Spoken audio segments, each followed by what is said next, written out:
Saya akan mula berkongsikan bersama dengan anda.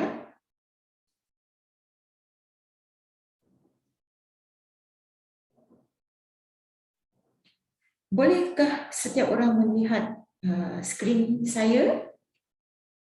Okey, dan saya akan teruskan.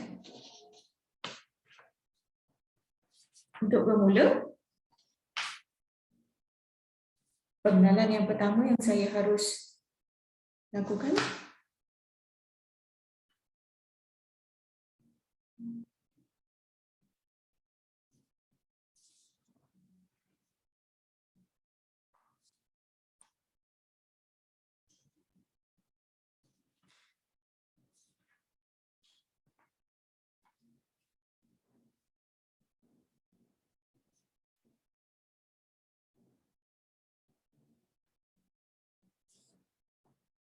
Lagi 15 ke 20 minit kita akan mengetahui lebih mengenai keadaan kulit, jenis dan adakah anda lahir dengan kulit yang bermasalah. Mari kita lihat 5 jenis kulit asas yang mana kulit normal lebih bersih, jernih dan tidak sensitif langsung. Diikuti dengan kulit berminyak yang secara asasnya berminyak dan kulit sensitif yang lebih mudah radang seperti kesan terbakar.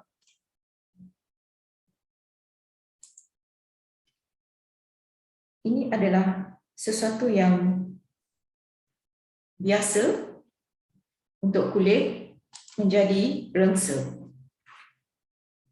Kulit yang ketiga adalah diikuti dengan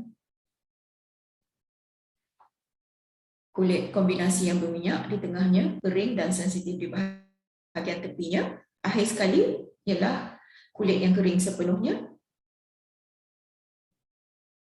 Kulit berminyak secara asasnya berminyak dan kulit sensitif yang lebih mudah radang seperti kesan terbakar.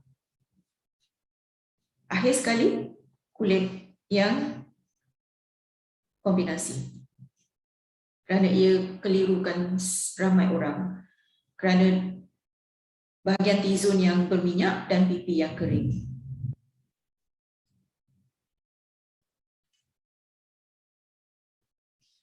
Bahagian yang kering tadi lebih terdorong kepada masalah eczema.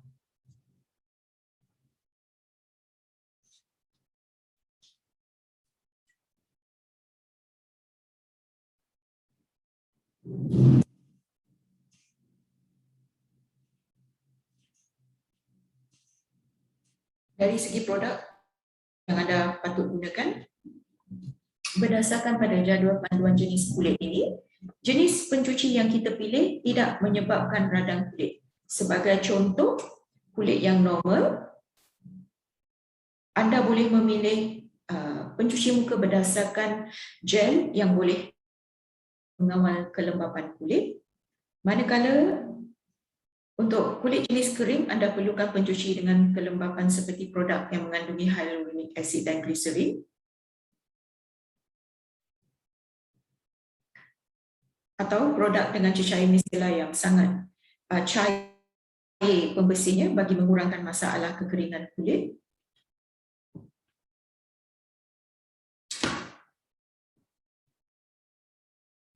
Itu salah satu daripada contoh.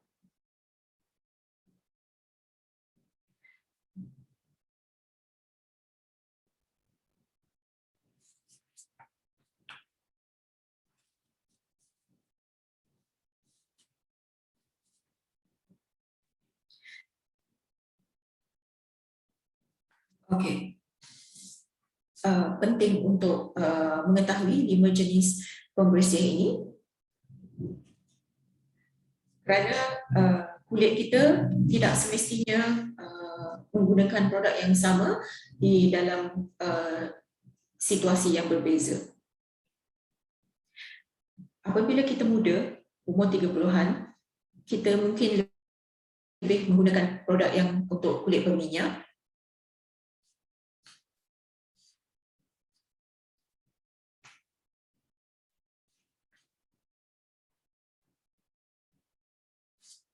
Okey, apa yang kita gunakan sewaktu kita muda tidak semestinya kita gunakan seterusnya sehingga kita sampai ke satu peringkat umum.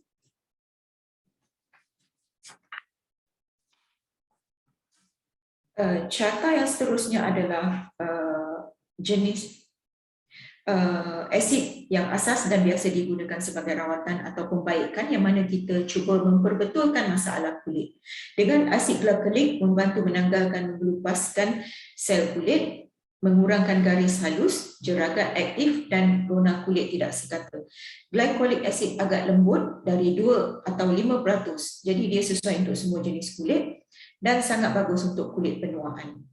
Asid salisilik biasanya digunakan pada kulit yang lebih muda dengan kulit yang cenderung acne dan secara asasnya ia beta hydroxy acid yang menanggalkan lapisan minyak di bahagian atasnya dan mengurangkan pengumpulan keratin. Jadi ia berguna bagi kulit yang pori-pori tersumbat dengan bintik putih dan hitam.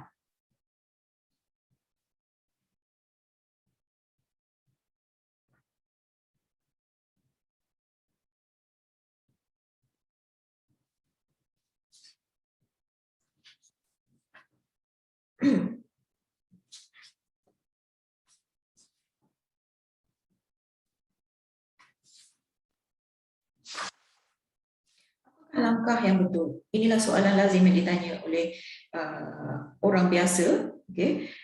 Biasanya penggunaan apa yang kita harus lakukan selepas kita mencuci muka. Biasanya dengan penggunaan ubat tertentu atau rawatan dengan bahan aktif, diikuti dengan pelembab dan bergantung pada sama ada hari siang, maka tambahan sunscreen diperlukan. Penghadang matahari sebenarnya sangat penting walaupun jika kita tidak keluar, kerana persekitaran kita sentiasa terdapat cahaya UV. Bukti juga telah menunjukkan bahawa cahaya matahari merosakkan kulit.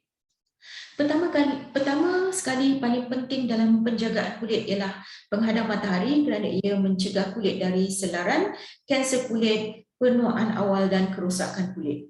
Kemudian nanti saya akan tunjukkan anda tentang pesakit saya muda dan tua untuk melihat jumlah kolagen yang mereka ada, bagaimana ia kelihatan berbeza dan mengapa kulit lebih nampak tegang dan kulit tua nampak berkedut. Faktor SPF seharusnya 30 ke atas, tetapi tidak semestinya sehingga 50. Secara asasnya, SPF bermaksud Sun Protection Factor yang menunjukkan berapa lama kulit dapat bertahan di bawah matahari tanpa terbakar. Ia seharusnya disapukan setiap 2 jam. Dan juga pelembab yang mengandungi penghadang matahari dapat melindungi lebih lama. Ramai yang menyangka akan lebih selamat dan berlindung 100% apabila dah pakai UV. Tapi jika kita menggunakan SPF yang tinggi, dia bukan semestinya akan melindungi kita sepenuhnya. So kita masih akan mendapat terbakar selaran matahari, terutama jika kita pergi ke tempat yang tepi pantai di mana pendedahan UV yang berlebihan walaupun 2-3 jam sahaja masih menyebabkan selaran matahari. Jadi pakailah pakaian yang boleh melindungi diri dari UV ketika berada di luar, seperti topi dan juga kacamata.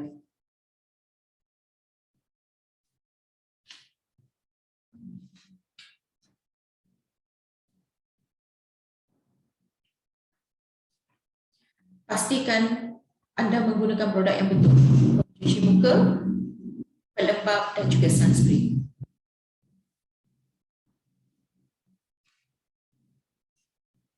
Penjagaan kulit sangat penting untuk memberikan kulit yang sihat dan cantik.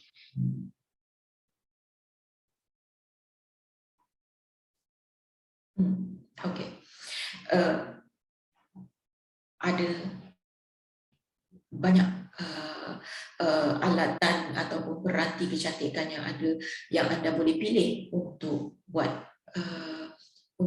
yang anda boleh pilih untuk mengekalkan kecantikan kulit anda dengan menggunakan peranti kecantikan.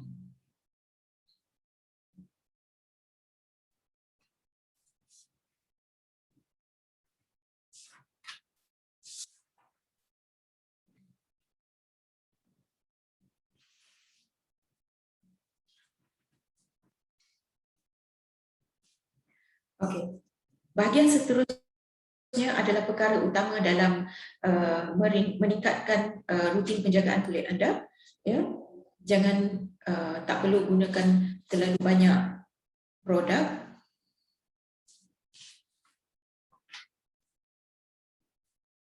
Ini adalah kulit yang sihat di mana fungsi penghadangnya kelihatan normal, okey.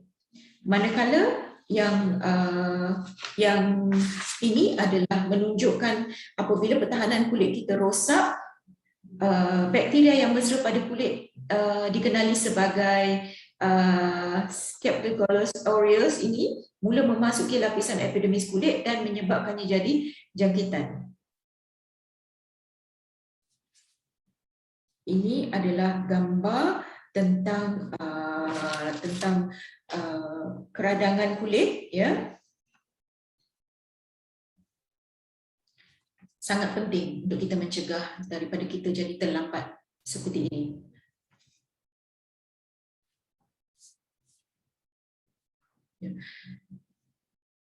Ini pula ialah tentang akne yang sangat-sangat biasa berlaku. Pertama sekali ialah kelenjar minyak anda yang menghasilkan minyak berlebihan. Kedua, komedon atau bintik hitam dan putih yang menyebabkannya tersumbat, dan liang yang sangat tersumbat menyebabkan pengumpulan nanah di situ.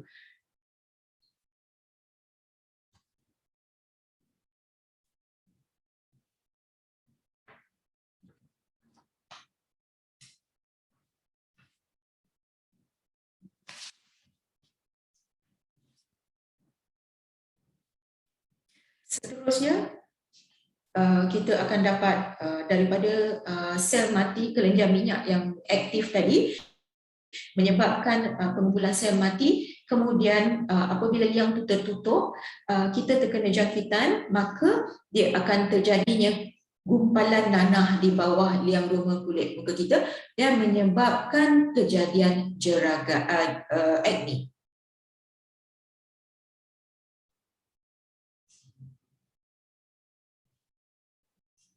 Apa lagi yang boleh menyebabkan akne? Jangan makan makanan bergoreng, coklat, makanan yang bergula. Kedua adalah hormon. Dalam keadaan tertentu, PCOS sindrom akan juga menyebabkan kita mempunyai risiko mempunyai akne.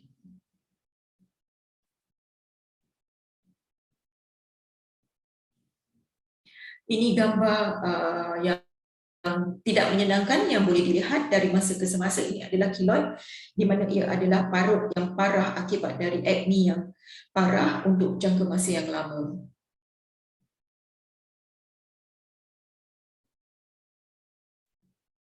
Sekarang tiba ke slide yang menarik yang kita boleh lihat bagaimana kulit yang berkedut dan kulit yang tidak berkedut.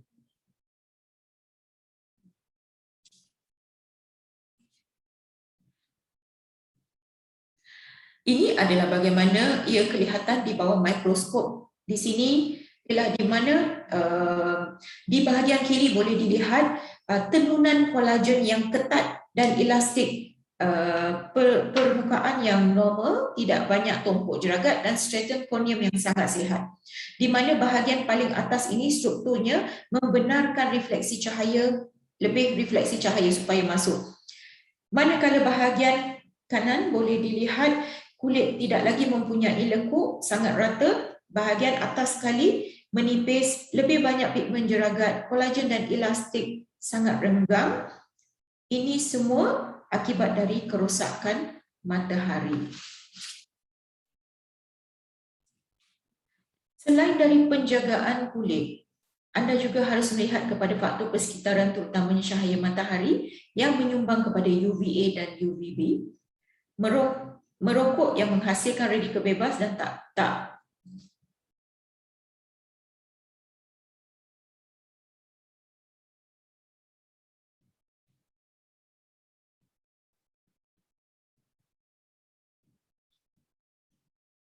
Okey. Jika anda boleh elak dari persekitaran yang berradiasi tinggi, itu boleh mengurangkan risiko kerana faktor ini menyebabkan spesies oksigen reaktif yang menghasilkan radikal bebas yang menyebabkan kerosakan enzim yang mengaktifkan kedutan dan penuaan.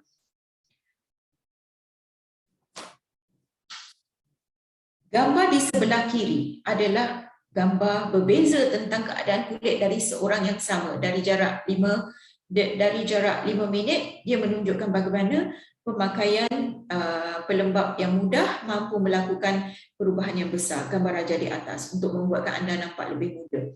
Pelembab yang simple memadai. Jadi bagaimana ia bekerja? Lihat di slide ini. Jika anda menyapukan pelembab pada anda sebenarnya memampatkan stratum corneum sel mati di permukaan ini dan menyebabkan lebih cahaya dapat dipancarkan dengan lancar dan akan meratakan lagi permukaan kulit. Kemudian dalam gambar ini, mereka ini adalah sebenarnya kembar. Kembar sebelah kiri mempunyai kehidupan yang kurang terdedah pada cahaya matahari dan tiada tabiat merokok serta alkohol. Manakala kembar di sebelah kanan mempunyai ketiga-tiga tabiat tadi itu. Anda boleh lihat perbezaan yang besar, jumlah kedutan jeragat, malah rambut juga kelihatan berbeza.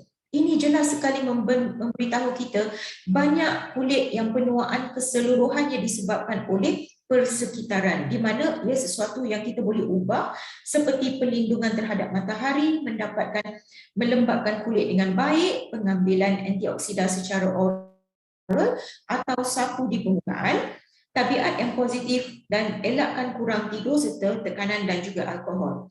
Semua ini penting, sama ada kita boleh menyalahkan genetik dengan mewarisi masalah atau keadaan kulit, tapi tiada siapa boleh menuduh diri sendiri jika tidak menjaga kulit dengan baik dan dengan pemakaian pelembab dan penghadang matahari.